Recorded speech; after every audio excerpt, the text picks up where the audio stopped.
कल हमने देखा था क्या, कनेक्टिंग लिंक्स हम पढ़ रहे थे एंड फर्स्ट एग्जाम्पल हमने कंप्लीट किया था पेरिपेटस का। पेरिपेटस क्या होता है, एनिलिडा एंड आर्थ्रोपोडा दोनों के कैरेक्टर्स उसमें होते हैं, इसलिए वो उन दोनों के बीच का connecting link, segmented body, thin cuticle and parapodia like organ. ये दिख रही है तुमको, बॉडी सेगमेंटेड एंड उसकी body is covered with a wax like material, उसको बोलते हैं cuticle. And parapodia means number of foot से, इनके पास नंबर ऑफ फीट से, this is parapodia like organ. And इसका जो इंटरनल बॉडी स्ट्रक्चर है वो आर्थ्रोपोडा से मैच करता है, लाइक कॉकरोच वाले जो मेंबर्स होते हैं। आर्थ्रोपोडा मीन्स जॉइंटेड अपेंडेजेस होते हैं, फूट उनके जॉइंटेड होते हैं। देखा है तुमने, ऐसे फूट होते हैं उनके, ऐसे स्पाइडर के देखे होंगे ना, जॉइंटेड अपेंडेजेस। तो उनमें होता है ट्रेकियल रेस्पिरेशन, तो कल मैंने इसका मीनिंग बताया था कि रेस्पिरेशन थ्रू ट्रेकिया, ठीक है। एंड ओपन सर्कुलेटरी सिस्टम क्या होगा कि सर्कुलेशन ऐसे डायरेक्टली ओपन होगा, मीन्स एक कैविटी होगी, मीन्स फ्री स्पेस, वहां पे क्या होगा, ब्लड वहीं पे एक जगह आएगा भी एंड वहीं से ब्लड रिटर्न भी जाएगा। कोई ऐसा पर्टिकुलर सिस्टम नहीं होता है कि एक ब्लड वेसल है वहां से दो निकल रही है, जैसे हमारी बॉडी में ऐसा नहीं होता है, ठीक है। अब हमारा सेकेंड एग्जाम्पल हमने क्या है देखा है, सेकेंड एग्जाम्पल इज व्हाट, ये वाला देखते हैं हम, डक बिल्ड प्लैटिपस। तो अब डक बिल्ड प्लैटिपस में क्या होता है,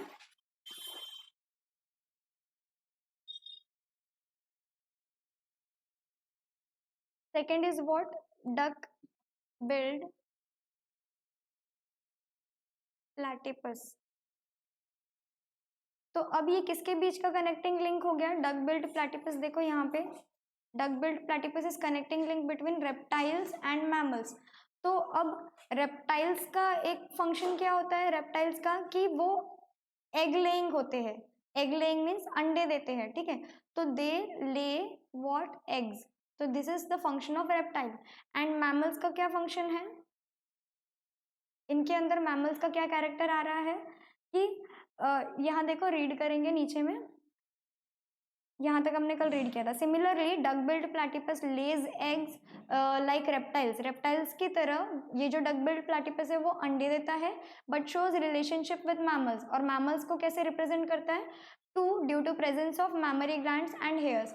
अब इनके पास, मैमल्स के पास क्या होता है, मैमरी ग्लैंड्स होती है, ठीक है। क्या होती है, memory glands, memory glands and presence of hairs on their body. तो अब जो डक बिल्ड प्लैटिपस है उसके पास मैमरी ग्लैंड भी है, जो उनकी फीमेल होगी उनके पास मैमरी ग्लैंड होंगी। Mammary gland means milk producing organ है, ठीक है, मिल्क प्रोड्यूसिंग ऑर्गन। तो इनके पास मैमरी ग्लैंड भी होगा एंड हेयर्स भी होंगे, बॉडी हेयर्स। एंड इनका जो रिप्रोडक्टिव पैटर्न है, दे ले एग्स। तो ये एक कनेक्टिंग लिंक हो गया है दोनों के बीच में, ठीक है।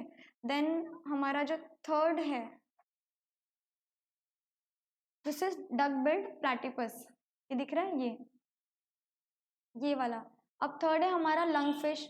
अब लंग फिश नाम से ही समझ में आ रहा है कि इट्स अ फिश जिसके पास लंग्स है, ठीक है।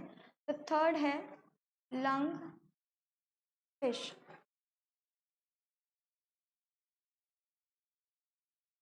अब ये किस किस के कैरेक्टर्स रहेंगे इसके पास, देखो हम रीड करते हैं यहाँ पे। Lung fish, it performs respiration with lungs irrespective of being fish. Fish होने के बाद में भी ये कैसे रेस्पिरेशन कर रही है, लंग्स से, ठीक है। दिस इंडिकेट्स दैट, अब लंग्स किस में होते हैं, मैमल्स में। मैमल्स मीन्स जैसे हम, we are mammals, human beings, तो हमारे पास लंग्स है, इसलिए ये मैमल्स का एक कनेक्टिंग लिंक है। And this example indicates that mammals are evolved from reptiles and amphibians. Sorry, mammals का connecting link नहीं, यहाँ पे reptiles and amphibians का। amphibian means being fish है वो, इसलिए it is a amphibian, और reptiles क्योंकि उनके पास लंग है। तो इसके कैरेक्टर हम कैसे लिखेंगे, lung fish, amphibian, connecting link between amphibian and reptile। इसके पहले वाला एम्फीबियन एंड मैमल्स था, ये एम्फीबियन एंड रेप्टाइल। तो एम्फीबियन का कौन सा फीचर है कि ये फिश है ओरिजिनल में, तो ये एम्फीबियन हुई, means water species. And reptile, presence of lungs. Clear हुआ। तो these three are what, connecting link. Connecting link समझ में आया। अब नेक्स्ट हम पढ़ेंगे क्या, एम्ब्रियोलॉजिकल एविडेंस कि हम इवॉल्व हुए हैं, ये कैसे पता चलेगा? अब एम्ब्रियो देखेंगे, एम्ब्रियो क्या होता है वो बताती हूँ। अब सबसे पहले क्या होता है, एक मेल सेल है, ठीक है, मेल गैमेट है एंड एक फीमेल गैमेट है, ठीक है। सपोज ये फादर से है मेल एंड ये फीमेल मीन्स मदर का गैमेट है, ठीक है। स्पर्म एंड ओवम पकड़ लो, ठीक है। देन इन दोनों का क्या होगा, ये दोनों का क्या हो रहा, ऑफस्प्रिंग हो रहा है, ठीक है।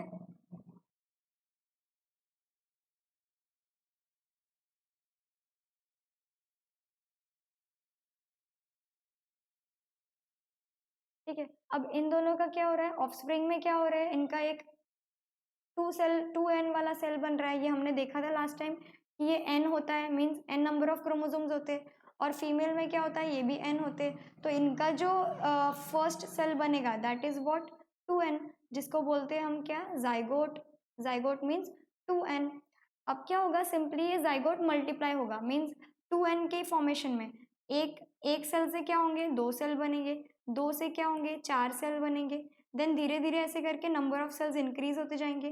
तो 8 to 16 वाली जो सेल्स होगी, 16, 32 ऐसे बोल सकते हैं। तो जाइगोट का मल्टीप्लाई करके जो एक स्ट्रक्चर बनता है दैट इज व्हाट, एम्ब्रियो, जो रिजेंबल करता है कि ये किस एनिमल का एम्ब्रियो है।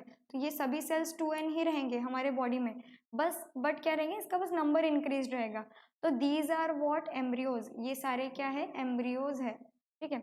तो जब एम्ब्रियोज इनिशियल स्टेज में रहेंगे, मीन्स फर्स्ट स्टेज में, this is stage 1, stage 2 and stage 3। तो जब फर्स्ट स्टेज में एम्ब्रियो रहेगा, तो अब हम इसमें से डिफ्रेंशिएट कर पा रहे हैं क्या, देखो तुमको पता चल रहा है कि कौन से ऑर्गेनिज्म का कौन सा एम्ब्रियो, अगर हम नाम नीचे नहीं पढ़े तो पता चल रहा है क्या, ये ह्यूमन का एंड ये चिकन का दिख रहा है, ये सेम लग रहा है हमको, सारे सेम लग रहे हैं, हम डिफ्रेंशिएट कर पा रहे हैं कि स्टेज में नहीं। जैसे ही वो थोड़े बड़े हुए, सेकेंड स्टेज में आए, देखो ये फिश का समझ में आ रहा है, ये सैलामेंडर का है लेकिन फिश लाइक ही स्ट्रक्चर है, समझ में आ रहा है। फिर बाकी यहाँ पे भी इतना सारा डिफ्रेंशिएट नहीं हो पा रहा है, ये ह्यूमन का है, लग रहा है क्या इतना ज्यादा, लाइक सिमिलैरिटीज अभी भी है, ठीक है। फिर ये थर्ड स्टेज में जब ये डेवलप होगा, मीन्स एम्ब्रियो और आगे जब बढ़ेगा, तब इस पार्ट में हम इसको देख के बता सकते हैं कि किसका एम्ब्रियो है, मीन्स कौन सा ऑर्गेनिज्म है। ये दिख रहा है, ये ह्यूमन का है man, this is rabbit, this is cow, दिख रहा है, ये देखो इसको टेल दिख रही है, ये थोड़ा काउ लाइक फेस दिख रहा है, दिस इज पिग, ये है चिकन का। Then this is tortoise, tortoise अलग ही समझ आ रहा है क्योंकि इसके पास देखो बैक में ये स्ट्रक्चर है। Then this is salamander, fish का ही एक टाइप होता है, एंड दिस इज फिश। तो क्लियर हुआ, सारे ऑर्गेनिज्म अब क्लियर हो रहे हैं। लेकिन जब हमने थर्ड स्टेज में देखा तब हमको क्लियर हुआ, लेकिन इनका जो एम्ब्रियो था, मीन सबसे पहला वाला जो पार्ट था स्टेज 1, वो सभी में सिमिलर थी। इसका मतलब क्या हो रहा है कि इसकी जो इनिशियल स्टेज थी, मीन स्टेज 1 थी, उसमें क्या हो रही है, सारी सिमिलैरिटीज थी सारे एम्ब्रियोज की, सारे जितने हमने पढ़े, चाहे ये पानी में रहने वाली फिश हो या फिर लैंड पे रहने वाला मैन, यहाँ से यहाँ तक हमने क्या देखा, सबका एम्ब्रियो सेम था। इसका मतलब क्या हुआ कि हम सभी का एक कॉमन एंसेस्टर होगा, रहा होगा, एंसेस्टर मीन्स पूर्वज। तो comparative study of embryonic developmental stages of various vertebrates, vertebrates means जिनके पास वर्टिब्रल कॉलम है, यानी कि रीढ़ की हड्डी, given in the picture shows that all embryo show extreme similarities during initial stage. तो अब तुम्हारी कौन सी लाइन इंपॉर्टेंट है कि all embryos show extreme means बहुत ज्यादा सिमिलर है during initial stage, and similarities decrease gradually, दिख रही है। जब यहाँ पे ये इस पार्ट में बहुत ज़्यादा सिमिलैरिटीज़ है, यहाँ पे थोड़ा डिक्रीज हुई, थोड़ा डिफरेंट दिख रहा है, एंड यहाँ पे हम अच्छे से डिफ्रेंशिएटली समझ पा रहे हैं कि एम्ब्रियो सारे डिफरेंट थे, ठीक है। Similarities in initial stage indicates the common origin of all these animals. अब इनकी सिमिलैरिटी क्या इंडिकेट करती है इनिशियल स्टेज में, कि ये सभी किसी कॉमन एंसेस्टर से आए होंगे। तो ये थे अब तक हमारे 6 एविडेंसेस। तो ये तुमको 6 एविडेंसेस लर्न करने हैं, लिखने हैं, ठीक है, ये बहुत इंपॉर्टेंट है, एग्जाम में पूछे जाते हैं। अब नेक्स्ट पार्ट है हमारा Darwin's theory of natural selection. Darwin's theory of natural selection. अब डार्विन क्या है, डार्विन एक साइंटिस्ट का नाम है, डार्विन क्या है, एक साइंटिस्ट का नाम है। उसने कौन सी थ्योरी दी? नेचुरल सिलेक्शन की। मैंने नेचुरल सिलेक्शन के लिए एक लाइन बोली थी, survival of the fittest, means nature select करता है। Natural selection is what? Selection by nature. तो अब नेचर ने क्या सिलेक्ट किया कि सर्वाइवल ऑफ द फिटेस्ट, यानी कि जो फिट होगा वही नेचर में क्या होगा? सर्वाइव करेगा। क्लियर हुआ? तो अब हम रीड करते हैं। चार्ल्स डार्विन कौन है? Scientist Charles Darwin, CHARLES। Charles Darwin had collected innumerable specimens of plants and animals, and depending upon the observations of those specimens, he published the theory of natural selection, which preaches the survival of the fittest. इस line में बस एक ही चीज important है कि Charles Darwin नाम का एक साइंटिस्ट है, उसने क्या किया है? ये थ्योरी दी है। कौन सी? उसने बहुत सारे प्लांट्स और एनिमल्स के स्पेसिमेन मतलब उसके छोटे छोटे ग्रुप में हमने क्या किया? उसको कलेक्ट किया है। तो चार्ल्स डार्विन ने उन स्पेसिमेंस को कलेक्ट किया है, मीन्स कुछ फॉर एग्जांपल के लिए कुछ प्लांट्स और एनिमल्स की कुछ स्पीशीज कलेक्ट की है और उसको थ्योरी ऑफ नेचुरल सिलेक्शन ये नाम दिया है। जब उन्होंने उसकी स्पेसिमेन कलेक्ट किए, उसकी स्टडी की, ठीक है, तब उनको पता चला कि सर्वाइवल ऑफ द फिटेस्ट ये एक फॉर्मूला है। फॉर्मूला मतलब कि जो भी स्पीशीज एनवायरनमेंट के हिसाब से परफेक्टली स्टेबल रहेगी, जो उस एनवायरनमेंट में सस्टेन कर सकेगी, मीन्स रह सकेगी, वो वहाँ पे जिएगी, अदरवाइज वो खत्म हो जाएगी वो स्पीशीज। मीन्स अगर कोई हमने देखो कैक्टस का पेड़ देखा है तुमने? कैक्टस का जो प्लांट होता है वो देखा है? जनरली वो कहाँ ग्रो होता है? ड्राई रीजन में, ड्राई एरिया में, जहाँ बहुत ज़्यादा धूप हो। अगर हम ठंडी वाले एरिया में कोई दूसरी प्लेस में जहाँ कैक्टस जनरली ग्रो नहीं होता है वहाँ उसको ले जाके लगा दिया तो वो थोड़े दिन जिंदा रहेगा, बाद में मर जाएगा। तो इससे क्या पता चलता है कि उस एनवायरनमेंट के हिसाब से वहाँ पे जो स्पीशीज सर्वाइव कर सकती है वही वहाँ पे जिंदा रहेगी, अदर पेरिश हो जाएगी। पेरिश मीन्स खत्म हो जाएगी, ठीक है। तो this is survival of the fittest. जैसे फिलहाल में पैंडेमिक चल रहा है कोविड-19 का, कोरोना का, तो जो फिट है वो सर्वाइव करेगा, जिंदा रहेगा, अदर जो नहीं फिट है वो डेड हो जाएंगे, ठीक है। तो this is survival of the fittest, nature ने सिलेक्ट किया है, ठीक है। तो Darwin, for this purpose Darwin had published a book title origin of species. तो तुमको इस बुक का नाम याद रखना है। कौन सी बुक है ये? Origin of species.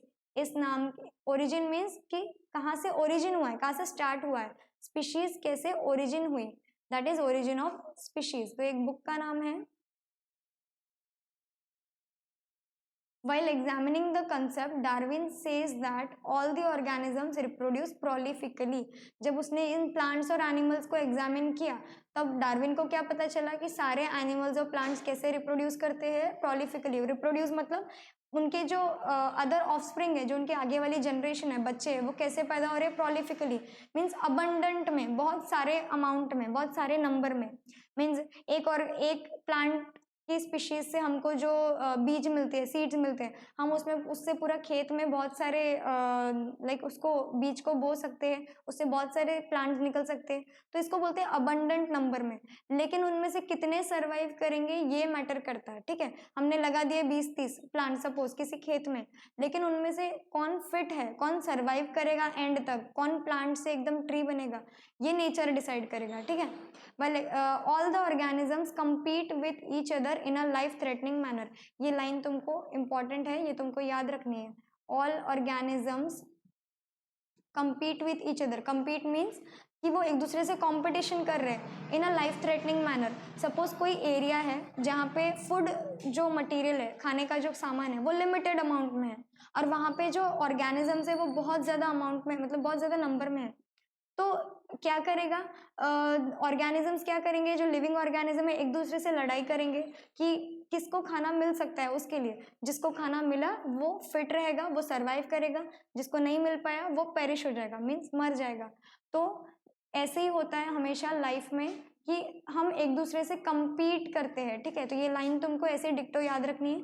All organisms compete with each other in a life threatening manner. In this competition only those organisms sustain मतलब जिंदा रहेंगे, which show the modifications essential for winning the competition. जिनमें ability होगी कि वो competition जीत पाए। जैसे मैंने फॉर एग्जांपल खाने का सोर्स लिया था, ठीक है। कि खाना उनको ही मिलेगा, एक पर्टिकुलर अमाउंट ऑफ फूड ही तुम्हारे पास अवेलेबल है तो उसी पर्सन को मिलेगा जो डोमिनेट कर रहा है, ठीक है, उसी एनिमल को मिलेगा। तो जो कंपटीशन विन करने की एबिलिटी रखता हो वही कंपटीशन में रहेगा, means survival of the fittest. However, besides this, natural selection also plays an important role because nature selects only those organisms which are fit to live. Nature किसको select कर रहा है? उन्हीं ऑर्गेनिजम्स को who are which are fit to live and the rest perish. तो तुम्हारा ये important line है कि nature selects only those organisms which are fit to live. This is called natural selection. Natural selection means nature select कर रहा है कि कौन से ऑर्गेनिज्म फिट है और कौन से नहीं है, जैसे हमने अभी कोरोना वाली सिचुएशन ली, ठीक है। देन आगे रीड करेंगे, sustaining and selected organisms can perform reproduction. Sustaining means जो इस कंपटीशन में जीत गए, ठीक है, जो ऑर्गेनिज्म सस्टेन किए मीन्स जो जिंदा है और वो सिलेक्टेड ऑर्गेनिज्म है, वो क्या करेंगे? रिप्रोडक्शन करेंगे, मीन्स उनके आगे की जनरेशन फॉर्म होंगी, ठीक है, and thereby give rise to new species. और वो आगे की जनरेशन को क्या करेंगे? प्रोड्यूस करेंगे उन्हीं की क्वालिटी वाली, मीन्स अगर वो अच्छे क्वालिटी के ऑर्गेनिज्म है, उनमें अच्छे कैरेक्टर्स है, तो उनकी जो आगे की स्पीशीज रहेगी वो अच्छी रहेगी एंड इनफैक्ट उससे ज्यादा अच्छे कैरेक्टर्स भी उसमें आ सकते हैं with their own specific characters. समझ में आया कि उनके न्यू स्पेसिफिक कैरेक्टर्स भी हो सकते हैं। Darwin's theory of natural selection was widely accepted. ये लाइन भी तुमको याद रखनी है क्या, कि Darwin's theory of natural selection क्या है? वाइडली एक्सेप्टेड है theory for large selection for large duration, means बहुत लंबे टाइम तक। सम ऑब्जेक्शंस वर रेज्ड। अब क्या है इसके? ऑब्जेक्शंस है। क्या है? कुछ ऑब्जेक्शंस है। ऑब्जेक्शन मीन्स कि कुछ दूसरे साइंटिस्ट ने क्या किए? इस थ्योरी को नकारने की कोशिश की कि नहीं ये सही नहीं है, तो उसके ऑब्जेक्शंस रहते हैं, ठीक है। अगर कोई साइंटिस्ट कोई थ्योरी पब्लिश करता है कि ऐसा ऐसा हुआ होगा पहले के जमाने में, उसका कुछ प्रूफ गैदर करता है, तो अदर साइंटिस्ट क्या करते हैं? उसको ऑब्जेक्ट करते हैं, ऑब्जेक्शन लेते हैं उसके ऊपर कि नहीं ऐसा क्यों हुआ होगा, रीजन देना पड़ता है, ठीक है। तो ऑब्जेक्शंस इस थ्योरी के अगेंस्ट में क्या है? तो मेन 3 ऑब्जेक्शंस है। ये तीनों ऑब्जेक्शन तुमको ऐसे के ऐसे डिक्टो लर्न करने हैं, ठीक है। ये 3 क्या है? ऑब्जेक्शंस है। Natural selection is not the only factor responsible for evolution. अब अदर साइंटिस्ट ने क्या बोला कि डार्विन ने कहा कि नेचुरल सिलेक्शन की वजह से सब कुछ हो रहा है, तो दूसरे साइंटिस्ट ने क्या कहा कि नेचुरल सिलेक्शन सिर्फ एक अकेला फैक्टर नहीं है जिसकी वजह से इवोल्यूशन हो रहा है। इवोल्यूशन मीन्स नए ऑर्गेनिज्म जो फॉर्म हो रहे हैं, सिर्फ एक अकेला फैक्टर नहीं है, इसके अलावा भी और कुछ होंगे, ऐसा कहा अदर साइंटिस्ट ने। Then next objection is Darwin did not mention any explanation about useful and useless modification। हमने useful modification means ऐसे modification जो हमारे काम में आ रहे हैं, और useless modification means ऐसे modification जो अभी हमारे काम में नहीं है और उसकी वजह से वो organ चला गया या कुछ, ठीक है। तो डार्विन ने अपनी थ्योरी में इस चीज को मेंशन नहीं किया। यूजलेस मॉडिफिकेशन में क्या आ सकता है? हमने जो वेस्टिजियल ऑर्गन्स देखे थे जैसे कि टेल बोन या एक्सेट्रा, ये सब जो देखे थे vestigial organs, that are useless modifications, ठीक है। एंड यूजफुल मॉडिफिकेशन जो एक्स्ट्रा कैरेक्टर्स हमारे बॉडी में आ रहे हैं, ठीक है, उसके लिए। तो डार्विन ने, हमने अभी तक जितना भी पढ़ा उसमें ये टर्म नहीं आया यूजफुल एंड यूजलेस मॉडिफिकेशन, किस वजह से आया ये उन्होंने दिया नहीं है, तो ये एक ड्रॉबैक है। And third is there is no explanation about slow changes और अब्रप्ट चेंजेस। अब डार्विन ने एकदम मतलब कुछ चेंजेस जो हो रहे हैं वो बहुत स्लो हो रहे हैं और कुछ चेंजेस हो रहे हैं वो सडनली हो रहे हैं, अब्रप्ट मीन्स बहुत फास्ट हो रहे हैं। तो डार्विन ने इस चीज़ का भी एक्सप्लेनेशन नहीं दिया है कि स्लो चेंजेस क्यों हो रहे हैं एंड अब्रप्ट मीन्स बहुत फास्ट चेंजेस क्यों हो रहे हैं, ठीक है। इस चीज़ का एक्सप्लेनेशन डार्विन ने नहीं दिया है। तो ये 3 क्या है? ऑब्जेक्शंस है जो दूसरे साइंटिस्ट ने डार्विन की थ्योरी पे दिया था। कौन सी theory? Darwin's theory of natural selection. इस थ्योरी के अगेंस्ट में उठाया था, ठीक है। Irrespective of all this objections means इन सब ऑब्जेक्शंस होने के बावजूद भी क्या हुआ? Darwin's work on evolution has been a milestone. Means क्या होगा माइलस्टोन का मीनिंग? कि उसने ऐसे बहुत इम्पॉर्टेंट रहा है ये इवोल्यूशन, ठीक है। ये जो थ्योरी थी इसने हमको इवोल्यूशन के बारे में बहुत इंपॉर्टेंट चीज़ बताई है, ठीक है। माइलस्टोन मीन्स क्या? मील का पत्थर सुना है तुमने? लाइक बहुत ही वैल्यूएबल होता है, वैल्यूएबल। माइलस्टोन मीन्स वैल्यूएबल बोल सकते हैं, ठीक है। अब इंट्रोडक्शन टू साइंटिस्ट में देखो डार्विन कौन था? ये पर्सन है डार्विन, ठीक है। चार्ल्स रॉबर्ट डार्विन इनका पूरा नाम है, 1809 से 1882 तक के जिंदा थे वो। इंग्लिश बायोलॉजिस्ट थे, इंग्लिश बायोलॉजिस्ट। इन्होंने क्या किया, थ्योरी ऑफ इवोल्यूशन प्रपोज किया था। मीन्स इन्होंने क्या दी थी, इवोल्यूशन की theory. He showed that all the species of organism, living organism have been gradually evolved over the period of thousands of years from common ancestor। इन्होंने बताया है क्या कि जो इवोल्यूशन हुआ है वो ग्रेजुअली हुआ है। ग्रेजुअली मीन्स स्लोली, मीनिंग लिखना है सबको। Gradually means slowly, evolution slowly हुआ है, थाउजेंड्स ऑफ ईयर्स के बाद में हुआ है, ऐसे एक झटके में नहीं हुआ है, ठीक है। वो भी किससे, एक कॉमन एंसेस्टर से, मतलब कोई एक कॉमन पूर्वज रहा होगा, एंसेस्टर रहा होगा, जिनसे हम अलग अलग स्पीशीज इवॉल्व हुए, जैसे फिश, सैलामेंडर, टॉर्टोइज एक्सेट्रा, जो हमने सारे देखे थे वो।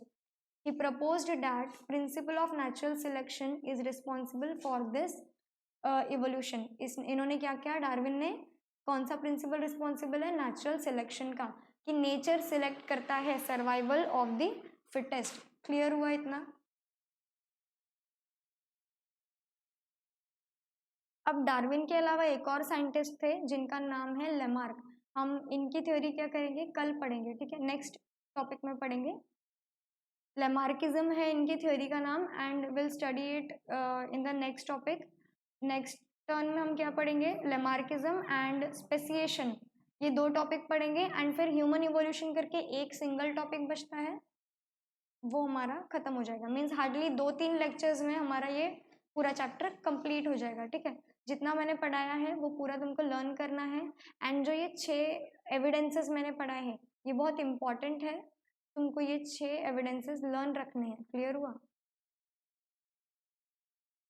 इसके बारे में शॉर्ट में मैं तुमको नोट्स मैसेज कर दूंगी, ग्रुप पे डाल दूंगी नोट्स, सबको वो नोट्स लिखने हैं एंड लर्न भी करने हैं। ओके, चलो बाय।